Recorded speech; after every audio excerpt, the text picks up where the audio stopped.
Olá pessoal, tudo bem? Professor Gleibe, você que não é inscrito em nosso canal no YouTube ou nas redes sociais, Facebook ou Instagram, por favor se inscreva, Professor Gleibe Prete. Prazer em falar contigo. Hoje é domingo, dia 2 de agosto de 2020. Sempre gosto de reservar um espaço para bater um papo contigo aqui. E o assunto que eu vou falar, gente, eu sempre pego as perguntas que o pessoal me manda durante a semana, nas redes sociais ou até mesmo pelo WhatsApp, enfim, e tento reunir aqui com as maiores dúvidas. E a campeã dessa semana foi a seguinte: professor, em virtude da pandemia, da quarentena, da quantidade que nós vemos de rescisões de contrato, será efetivamente possível com a perícia ganhar dinheiro? Porque eu estava pesquisando na internet, professor, e o pessoal aí vem de uma ideia maravilhosa, não é?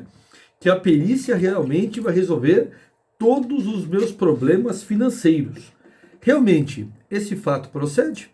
Esse é o motivo desse vídeo. Vamos lá. Você sabe que eu sou extremamente sincero.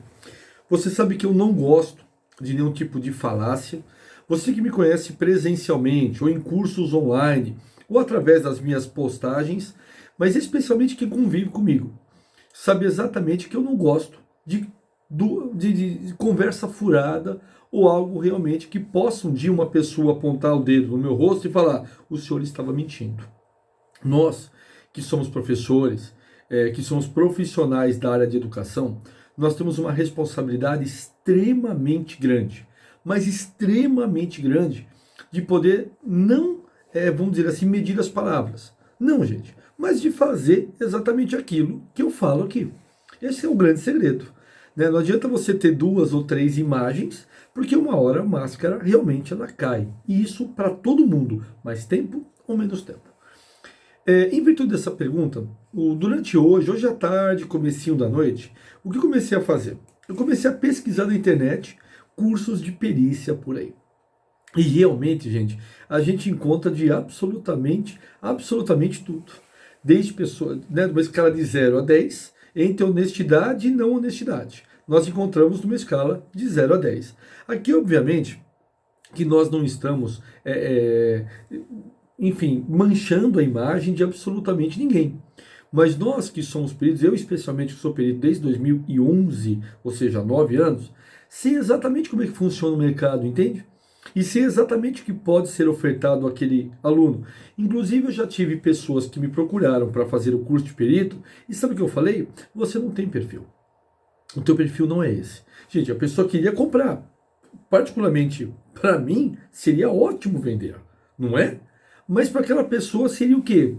Um gasto desnecessário para aquele momento, e muitas vezes eu via que aquela pessoa ela não tinha condições de arcar, e era a última tábua da salvação, e ela queria gastar aquele dinheiro comigo, entende? E eu não achei justo isso. Eu não achei justo. Eu falei, ó, para ver que eu não estou de má fé contigo e não é nada pessoal, nós cedemos o curso para essa pessoa. E dito e feito, gente, realmente essa pessoa não tinha o perfil, sabe? Então, professor, qual é o perfil para ser perito? Bom, gente, o perfil para ser perito, primeira coisa que eu chamo a atenção, não apenas para perito, mas para a vida. Mas o perfil para ser perito, primeiro, você tem que ser aguerrido. Você tem que ir para cima, meu filho. Você pode acordar um dia não muito bem, mas você tem que fazer com que esse dia fique bem. Como? Pensamento. Olha, tudo bem, não pintou nada até agora, mas vai pintar. Deixa eu semear, deixa eu plantar semente. Vai surgir, vai brotar alguma coisa. Porque o sol nasce para todo mundo, não é esse o ditado? Ou seja, e a terra está disponível. E precisa de perito? Precisa, gente, das mais variadas áreas. Né? Nossa praia é perícia grafotécnica, mas você sabe que além de ser perito grafotécnico, você pode atuar também como perito dentro da tua área. Afinal de contas, você tem alguma ocupação, não tem? Você tem algum ofício, não tem? Ou seja, então para essa pessoa nós até cedemos. Mandei o certificado, o curso, tudo normal. Gente, não aconteceu nada, sabe? Então, o que difere o profissional que faz acontecer e o que não faz acontecer? O seu estado de espírito e como ele vê o mundo. Estou sendo muito sincero para você, gente. Porque eu, como professor, isso eu aprendi muito como professor presencial e aplico hoje no online, ou EAD, ou remoto, como eu gosto de chamar esse modelo de hoje, tá certo? Ou remoto.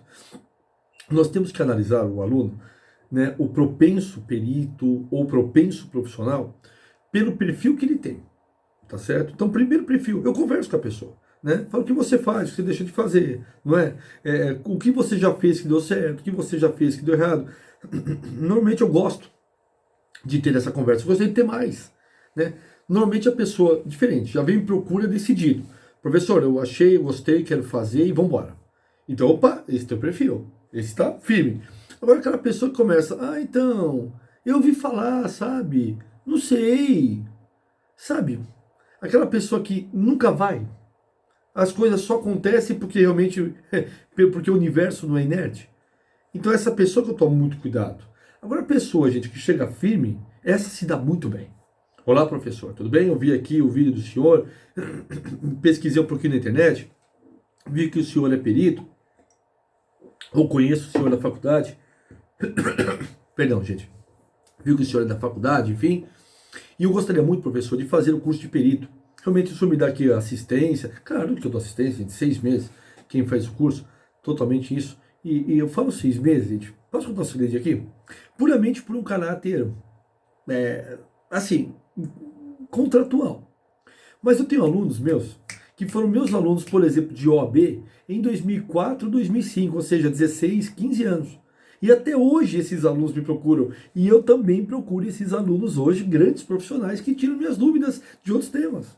Olha como que a vida dá volta. Fantástico isso, né? Então, gente, a perícia, ela dá dinheiro, como tudo na vida, meu filho. Primeiro, você tem que ser aguerrido. Segundo, você tem que acreditar. Não adianta, sabe, pisar no chão, sabe, frouxo. Você tem que pisar no chão firme, acreditando efetivamente que aquilo vai acontecer. Então você acredita? Você bota fé? Meu Deus do céu, mercado, como é que está o mercado? Existem falsificações de documentos? Ô meu filho, eu estou falando do Brasil, eu não estou falando da Suécia ou da Dinamarca, que lá também existe, mas em muito menor escala. No Brasil, gente, tem falsificação de tudo. Você não vê os atuais ministros e ex-ministros do governo atual, né, o presidente Jair Bolsonaro, que falsificam o currículo Lattes, que é o currículo público que nós, profissionais acadêmicos, temos que manter, não é? E isso realmente é fato, isso fica de uma forma muito evidente. Então tem falsificação de tudo que é lado, gente. Tem falsificação hoje, por exemplo, de conversas de WhatsApp. A pessoa compra um chip, coloca o nome daquela pessoa e entra como sendo aquela pessoa e diz algumas balbúrdias ou fecha alguns contratos. E pelo português daquela pessoa e dessa, a gente compara e vê que não são as mesmas pessoas. Por exemplo, né, eu tenho um estilo de escrever, você também tem o seu. Se você pegar um texto meu, sei lá, eu tenho aqui, gente, o meu primeiro artigo, se eu pudesse até virar a câmera aqui, eu viraria. Eu tenho o meu primeiro artigo aqui que eu escrevi em 1998. É um artigo numa revistinha de bairro, nem existe mais. Mas eu lendo ele, gente, eu me identifico ainda, né? Com alguma coisa, claro, muita coisa que eu escrevi aqui eu acho uma grande erro, tal. Mas também eu era segundo anista aqui de faculdade, tal, né, gente? Tá no 4º semestre. Mas aqui, hoje eu vejo isso, eu acho um absurdo, né? Eu vejo aqui, mas eu guardo com muito carinho, meu primeiro artigo, muito simplesinho, né? Mas é meu texto, eu sei que é meu, sabe? Porque quando a gente estuda literatura, você quando estudou literatura, quando a gente fez a FUVEST, não caiu lá, por exemplo, um trecho de uma frase, um texto, e você tinha que identificar se era de Machado de Assis, Monteiro Lobato, Eça de Queiroz, Cecília Meirelles, alguma coisa, e desde a primeira frase a gente sabe de quem que é o autor. Isso é literatura, gente. Isso é leitura, leitura, leitura. Tá certo? Por exemplo, eu não sou especialista em literatura. Gostaria de ser, tá certo? Mas não sou. Adoro literatura. Mas quando eu pego, por exemplo, um poema de Carlos Drummond, só de olhar eu já sei que é do Carlos Drummond. Quando eu olho do Machado de Assis, opa, esse é Machado, pô. Esse não tem nem o que falar, né? A mesma coisa com a perícia, gente. Sabe? Então, você precisa, sabe, ter muito estudo. Você precisa estudar. Não pense em você que é só fazer o curso que vai cair do céu a coisa. Por quê? Porque cada vez mais o estelionatário ele está mais complexo. O que eu quero dizer para você? O estelionatário ele está exatamente numa situação hoje em que cada vez ele tenta se aperfeiçoar cada vez mais. Mas uma coisa eu falo, porque a maioria das falsificações, gente, são rudimentares. Acho que uma criança que está sei lá, no ensino fundamental 1, né, consegue fazer uma falsificação melhor do que aquela, sabe? Assinaturas totalmente propensas, falsas, sem nenhum tipo de fundamento ou qualquer tipo de, enfim, que condiz com aquilo. Mas nós temos que estar preparados com a falsificação de um profissional. Claro, não existe falsificação perfeita. Isso assegura você. Mesmo nós que somos peritos, não consigo fazer uma assinatura perfeita como a daquela pessoa. Gente, a assinatura daquela pessoa é uma assinatura única, como todo ser humano. É impossível falsificar a assinatura. Ah, eu faço uma assinatura igual a do meu pai, igual a da minha mãe. É mentira. É mentira. A pessoa fala isso, eu nem discuto. Fala, aham, tá bom. Tá certo? Então vocês têm a mesma alma. Vocês têm o mesmo espírito. Ou seja, cada um tem a sua individualidade, gente. Isso é fato. É psicossomático isso. O que significa o que é psicossomático, gente? Que existe a ideia, o movimento muscular e, consequentemente, o estado de espírito daquele momento. Muitas vezes você pode estar tenso. E a sua escrita vai mudar. Ela vai pesar. Você pode estar nervoso. A sua assinatura fica trêmula. Você pode estar dopado. A sua assinatura fica um pouco mais lenta. Você pode estar eufórico, tua assinatura fica mais rápida. Você pode estar, por exemplo, com alguma patologia física, não é? Quebrou um braço ou teve um AVC, isso vai mudar também a assinatura. A pessoa também pode estar com pavor. Quantas vezes a gente se depara com isso, gente, no nosso dia a dia? A pessoa vai pedir uma carta, é obrigada a fazer uma carta de demissão. Gente, eu pego tanto isso, que principalmente grandes redes, grandes redes. Não vou citar nomes, mas se você pesquisar na internet, é muito simples, você vai achar os nomes. Eu não vou citar aqui por questão de não ter exceção de saco do meu lado. Então, como é que funciona, gente? A pessoa está no caixa, né, num grande hipermercado, chegam para ele e falam, olha, você aqui fez uma coisa errada, vou para uma salinha escura e você é obrigado a fazer a assinatura. Se você não fizer, nós vamos mandar te prender, vamos chamar a polícia. Gente, se isso acontece comigo, por exemplo, se eu sou o caixa desse supermercado, eu muito calmamente falo, então vamos chamar a polícia assim. Pode chamar. Sem problema, eu vou ficar preso, né? Pode chamar. Vamos ver quem vai preso. Quem está sendo coagido aqui. Quem tá realizando o crime. Vamos chamar. Mas infelizmente não são todos que têm o conhecimento. Muitas vezes isso é feito com pessoas mais simples. Simples no sentido de conhecimento. Muitas vezes são pessoas que têm uma boa vivência na vida, né? uma boa experiência de vida, melhor dizer, mas não tem conhecimento jurídico, não tem conhecimento das leis. É a mesma coisa, a pessoa que me fala, professor, o senhor me xingou, o senhor vai preso. Né? Não, eu posso responder por dano moral, dano extrapatrimonial, mas não vou preso, meu cara. Tá certo? Não vou preso. Tudo bem, não quero xingar ninguém, mas também não vem falar besteira. Eu quero dizer para vocês, meus caros, que de um modo geral, falta esse conhecimento para as pessoas. Então veja como vai. Então, obviamente, a pessoa que está sob um torpor, uma vontade inconteste de realizar aquele ato, consequentemente ela vai transcrever aquilo na sua própria letra. Então é onde chega para nós. Eu não sou psicólogo, gente. Gosto muito da área junguiana, né? Tem Freud, que é o bambambam da história, mas tem Jung, que eu gosto muito, mas eu não sou psicólogo. Não sou psicanalista. Mas é muito simples de você ver o reflexo do estado daquela pessoa na sua letra. Você mesmo. Se você escrever uma carta de manhã e for escrever outra no final do dia, já cansado do seu trabalho, da sua labuta, do seu dia a dia, a tua letra é outra. Né? Normalmente os cadernos, né, da turma da noite são totalmente diferentes dos cadernos da turma da manhã. Quando o aluno anota, né? Porque tem aluno também que fica me olhando assim, né, o tempo todo. Eu até olho para o aluno e falo, eu te admiro, meu filho. Porque você não vai anotar nada, né? Bela memória, parabéns. Normalmente esses vão mal na prova, tá? Tá certo? Normalmente vão. Claro, tem sempre aqueles que querem ser mais esperto do que a esperteza, né, gente? Conforme falava lá, a Revolução dos Bichos. Mas diante desta situação, mas a vida segue e a vida ensina também essas pessoas. Então o que eu quero sugerir, pessoal, que você não nasceu sabendo, assim como eu não nasci sabendo, mas a gente vai aprendendo e se aperfeiçoando. Então a perícia, ela exige exatamente com que você estude, que você busque informação. E não apenas de direito, tá, gente? Porque para nós é muito chato falar com uma pessoa que só fala na área do direito. Você viu o julgado X? Você viu a decisão Y? É muito chato falar com uma pessoa dessa. Normalmente quando eu me deparo com uma pessoa dessa, né, ou no fórum, ou na faculdade, alguma coisa, o meu telefone sempre toca, né, e eu sempre saio. Entendeu, né? Ou seja, a pessoa é muito chata, né? Então a gente não quer conviver com essas pessoas, quer conviver com pessoas que têm cultura geral, né? Tudo tem o seu momento de falar, tem a liturgia do cargo. Claro, se eu estou numa sala de aula e sou contratado para falar sobre aquele assunto, eu não posso tergiversar, né, gente? Eu posso dar um ou outro exemplo, mas eu tenho que focar naquele assunto. Da mesma maneira, você, da sua conversa informal. Se você só falar de trabalho na sua casa, muitas vezes alguém vai se incomodar. Você tem que ter o balanço, né? A gente tem que ter o equilíbrio nessa situação. Então, ou seja, o profissional dentro da área de perícia tem que estudar, sim, senhor. Não adianta se acomodar. Você tem que se aperfeiçoar sempre. Sempre. Por exemplo, gente, eu já dou aula há quase 20 anos, né? Comecei em 2000, então 20 anos esse ano. Eu fiz tanto curso esse mês de julho, mês passado, tá certo? Sobre novas técnicas de como dar aula, como interagir com o aluno nessa modalidade remota. Veja, eu não me acostumo, ou melhor, não me acomodo com esta situação. Eu adoro esse novo sistema, sendo sincero para você, porque assim a gente leva a informação dentro das casas das pessoas, numa maior quantidade de pessoas.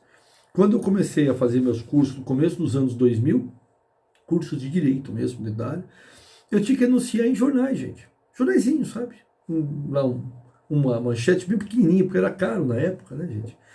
Curso tal, telefone tal, valor tanto, professor Gleibe e tal. Hoje, gente, a gente consegue chegar, bater esse papo com você, você consegue tirar suas dúvidas. A gente consegue, por exemplo, atender pessoas, né, com cursos no Brasil inteiro. Eu acho que o único estado que eu ainda não vendi curso foi o Espírito Santo. Não sei por quê. Né? Não consegui chegar nesse estado. Mas até o Acre, né, gente? A Acre, essa semana mesmo, veio para nós uma grande aluna de contabilidade, isso. Aluna de contabilidade, gente. Lá de Manaus, cara, Amazonas. Olha só, quando é que minha informação chegaria até lá, se não fosse através das mídias e das redes sociais? Então, olha só como você também pode utilizar essas ferramentas e não ficar postando apenas coisas do seu cotidiano. Porque vamos ser sinceros, gente, coisas do seu cotidiano é bom para o fofoqueiro ver, ou você dá um recado indireto para alguém, coisa que também não concordo, porque se fosse para falar com alguém, eu já falo direto e não fico dando mensagem para ninguém. Mas é estilo de cada um, né? Eu já falo direto no assunto, não gosto de terceiros. Então eu quero chamar a tua atenção, gente. Use as redes sociais a teu favor. E aí você vai selecionando. Por exemplo, muitas vezes, muitas pessoas entram nas minhas redes sociais e saem. Por quê? E me mandam pergunta. Professor, o senhor não posta nada pessoal? Nada. O senhor não tem foto? Tem várias, mas são minhas, da minha família. Eu não posto. Tá certo? Por quê, gente? Quando você abre a tua imagem numa rede social como essa, YouTube, Facebook, Instagram, LinkedIn, você abre para o mundo, meu filho. Você abre para o mundo. Por exemplo, meu perfil no Face tem 5 mil pessoas. Sei lá, no Instagram tem 4 mil alguma coisa. Aqui no YouTube tem mais de 22 mil, sabe? No LinkedIn tem mais de 25 mil, que é o limite, né? Tem mais de 25 mil. Gente, dentro dessa gama de pessoas, você tem o quê? Os mais variados perfis. Você tem gente boa, gente não boa, gente oportunista, gente que quer se aproveitar, gente que quer chegar perto só para tentar extrair um pouquinho, sabe? Mas repito, separando o joio do trigo, sempre sobra uma coisa boa. De um modo geral, né, gente? Aí tem a corrente, né? Muitos defendem a corrente do Hobbes, né? Mas eu defendo a corrente que o ser humano ele é do bem, ele é bom. Eu parto desse princípio. Aí quando ele pisa na bola, eu simplesmente o quê? Desvio. Voltando a Carlos Drummond, há uma pedra no meio do caminho, eu apenas desvio. Eu não perco meu tempo mais com essa pessoa. Esse é o grande detalhe. Você fala, tudo bem, tal, mas não perco mais meu tempo. Não perco mais a minha energia e gosto de deixar isso bem claro para essa pessoa também. Então, muitas vezes, gente, a rede social também é assim. É uma micro sociedade. Você tem de tudo. Então, aproveite ela para poder vender o teu peixe. Guilherme, eu já tenho uma rede social. Você acha interessante eu já postar alguma coisa da minha profissão? Depende da tua rede social. A minha ideia, não. Não, separar. Tem a sua coisa pessoal, que você coloca suas festas, baladas e curtições e opiniões políticas e de futebol. E a outra é só profissional, né, gente? Por isso eu gosto muito do LinkedIn. O LinkedIn é ótimo, gente. LinkedIn é um instrumento de contato simplesmente maravilhoso. Né? O Facebook, para mim, por exemplo, gera muito pouco retorno. Acho que para a grande maioria das pessoas conversam também é exatamente assim. Gera muito pouco retorno. Instagram é a mesma coisa. O pessoal adora bater foto na praia, né, de roupa íntima, né, de roupa pequena. Né? Enfim, cada um tem o seu estilo. Tá certo? Eu uso para vender. Eu uso para mostrar o meu serviço. Mas o LinkedIn não. O LinkedIn é sério. Eu gosto de trabalhar. E esses novos que estão chegando agora, né, gente? Me perdoe o nome se eu errar, né? TikTok, mais outros que estão surgindo. É pura bagunça, né? Meninada. Aí quando chegam uns tiozões como eu nessas redes, a molecada inventa outra rede social e vai embora. Porque a molecada não quer se misturar com o tiozão, né? O tiozão é careta, lógico. Tá certo? É careta, é óbvio. Então, gente, eu quero chamar a sua atenção. A rede social, ela é uma excelente ferramenta de trabalho.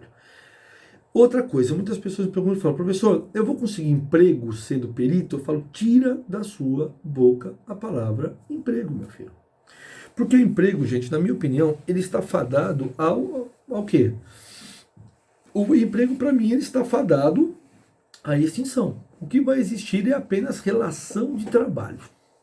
E quem está te falando é um advogado trabalhista com autor de, né, 7 dezenas de livros já. Tá certo? 72 livros já. Tá certo? Na área trabalhista. Que eu editei e publiquei. E escrevi. Então, a minha opinião, gente, é que o direito de trabalho vai ser extinto. É uma matéria importante? Gente, todas as matérias são importantes. Eu acho também tão ridículo aquela pessoa que fala tal matéria é mais importante do que a outra, sabe? Não, gente, todas são importantes. Depende onde teu calo aperta. Por exemplo, todo mundo fala que médico ortopedista não vale tanto quanto o médico cardiologista. Quebra uma perna. Vai lá. Aí você vai ver o quanto que é importante o médico ortopedista. Você entende? Como todo mundo tem sua importância, depende da necessidade que você tem naquele momento. Não, porque o negócio legal é ser tributarista. Seja mandado embora e não receba nenhum valor. O advogado trabalhista será o mais importante do que todos os outros advogados da área. Você entende como é que funciona, meu cara? Certo? Então, é claro, tem que ter o respeito recíproco. Eu acho extremamente infantil quem pensa do contrário, sabe? Penso mesmo, minha área é melhor do que a todas. E isso, eu também pensava assim, mas quando eu tinha 7 anos de idade. Né? O tempo já faz muito tempo que isso já passou. Né? Outra observação. Então, eu quero dizer para você aqui, nesse ínterim que nós estamos relatando aqui, pessoal, que toda área ela é importante. Tá certo? Toda área é importante. Tem um motivo no universo dela existir. Então, claro que você pode se aperfeiçoar também nessa mesma linha de pensamento. Então, meu caro amigo, amiga, eu quero deixar uma coisa muito bem clara para você. Para que você seja perito, primeiro, você tem que ser aguerrido. Tem que ir para cima. Vai tomar muito não? Vai. Ou se vai. Tá certo? Não pense que é uma relação de emprego, é uma relação de trabalho. Ou seja, eu presto serviço. Gente, eu só sou empregado hoje das faculdades por uma questão puramente legal. Porque a partir do momento em que os professores puderem ser autônomos, eu sou o primeiro a assinar a lista. Eu não preciso de um Estado controlando o meu dinheiro que está numa conta que se chama FGTS. Esse dinheiro tem que vir para mim agora. E eu controlo ele da minha melhor maneira. Eu não preciso que um Estado controle o meu dinheiro. Entende? Eu presto o meu trabalho e eu recebo. Tá certo? E a gente paga o mínimo de imposto obrigatório. Apenas isso. Porque ele é imposto, ele é obrigado a ser pago. Porque também, se não fosse, nem eu, nem a grande maioria pagaria. Né? Porque a gente sabe que não tem a contraprestação. Então, gente, a relação de emprego hoje, se você está pensando em fazer um curso de perito para ser empregado, tá fora. Você vai ser trabalhador, você vai ser prestador de serviço. Você vai prestar serviço. Você é livre. Me lembro uma história, gente, ainda durante a faculdade. Eu trabalhava num banco X, tá certo? Banco X. E era seletista. Trabalhava das 8 às 5 da tarde, saía de lá correndo, pegava o metrô, ia até a faculdade, estudava até às 11 horas da noite e tal, ia para casa. E a mesma rotina no outro dia. Aquela coisa básica que a grande maioria faz até hoje.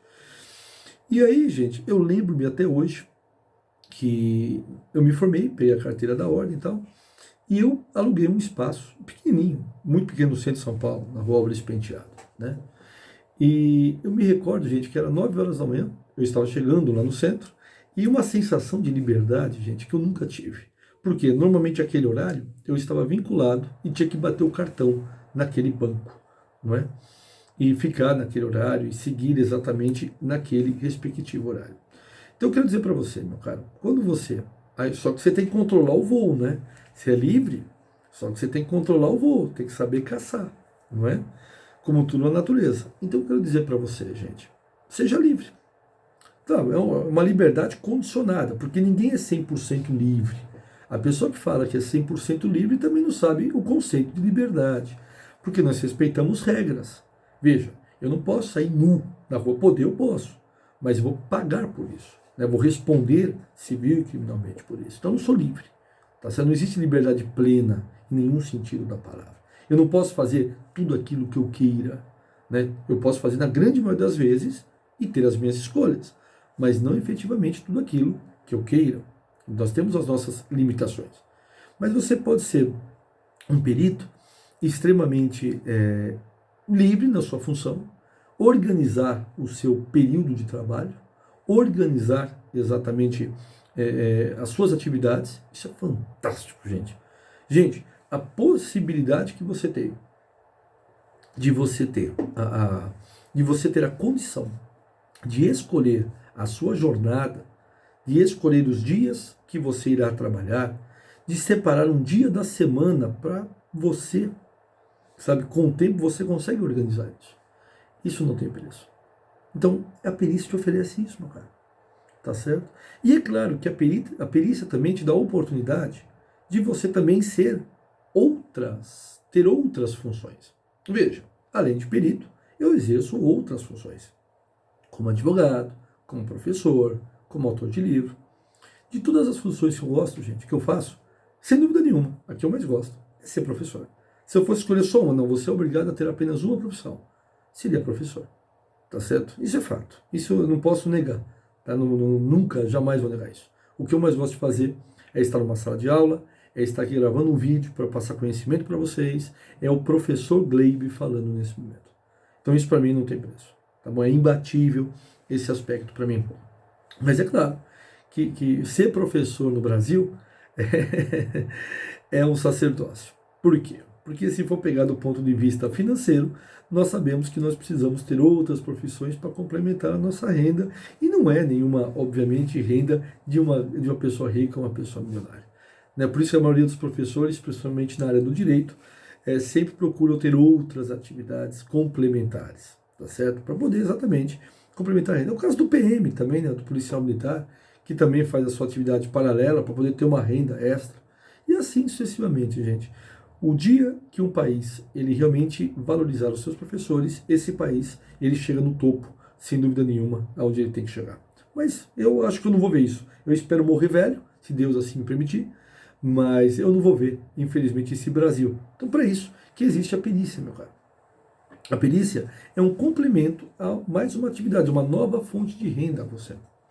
Então você que tem dúvida, né, tinha dúvida o quanto ganha um perito, isso eu vou gravar um outro vídeo, vamos falar especialmente ou especificamente sobre honorários, tá bom? Porque depende da área, se é civil, se é trabalhista, se é federal, se é assistente técnico, ou seja, extrajudicial. Aí nós temos que relatar a complexidade da situação. Eu preciso de pelo menos mais 30 minutos para conversar isso com você. Mas uma coisa, eu quero fechar esse vídeo para que você tenha uma grande, né, concepção do que nós falamos. Para ser perito, você precisa coisas de berço, certo? Coisas de berço. Ser honesto. Por quê, gente? De cada 10 perícias que eu faço, hoje menos, tá? Que aí tem um nome no mercado, o pessoal pega mais leve. Mas no começo pega muito isso. De cada 10 perícias que você vai fazer, normalmente 11 perícias, ou seja, todas, né? Alguém tenta te subornar de alguma maneira. Tô falando sério. Alguém tenta, gente. Olá, professor, eu vi que o senhor também, tem como o senhor fazer de tal jeito, eu também te ajudo de outro lado. Sempre tem um esperto que fala isso. Qual que é a minha resposta? Muito obrigado, eu não trabalho desse jeito, e eu só quero realizar o meu trabalho aqui, por favor. Só isso. E se insistir, eu não quero falar sobre esse assunto nesse momento. Não quero falar sobre esse assunto, né, em nenhuma hipótese. Né? Então, gente, eu quero frisar aqui para vocês exatamente isso. Primeira coisa é ser honesto, porque a tentação vem. Claro, gente, dinheiro fácil. Dinheiro fácil, quem não tem tentação com dinheiro fácil, né? Mas eu não queria ver meu nome estampado aí em jornais ou em noticiários aqui, dizendo que eu prejudiquei alguém. Segundo, gente, eu jamais aceitaria isso também porque eu tinha certeza que eu vou prejudicar alguém de forma injusta. E a partir do momento que eu prejudiquei alguém de forma injusta, eu não vou conseguir dormir à noite, né, até resolver esse problema. Eu me conheço bem, então conheça-te a ti mesmo, né, Sócrates? Então eu preciso, não posso fazer isso e eu preciso resolver para poder solucionar. Esse é um outro aspecto também. Terceiro, você tem que ser aguerrido. O que é ser aguerrido, Glebe? É ir para cima, meu filho. Encarar. Vai ter trovoada? Vai. Chover? Vai. Barreira? Vai. Vai ter negativa? Vai. Vai ter pessoas tentando puxar o seu tapete? Vai. Vai tudo, gente. Mas você vence. Tá certo? Tendo fé em Deus e caminhando. Tá bom? Se você tiver esses dois aspectos, honestidade e aguerrido, você vai ter muito sucesso com a perícia. O teu nome rola no mercado. Você faz uma perícia, aí esse fulano indica para o outro te liga e o outro liga para o outro. E assim vai. Não é fantástico isso? E cá para nós, gente, não é assim em qualquer profissão? E agora um aspecto, uma dica pessoal para fechar. Quociente emocional, gente. É tão importante quanto o QI, o quociente da inteligência. O quociente emocional é o autocontrole das situações. Ou seja, você acha que não tem situações em que eu quero espancar as pessoas, sair dando pancada em todo mundo? Não acho que tenho.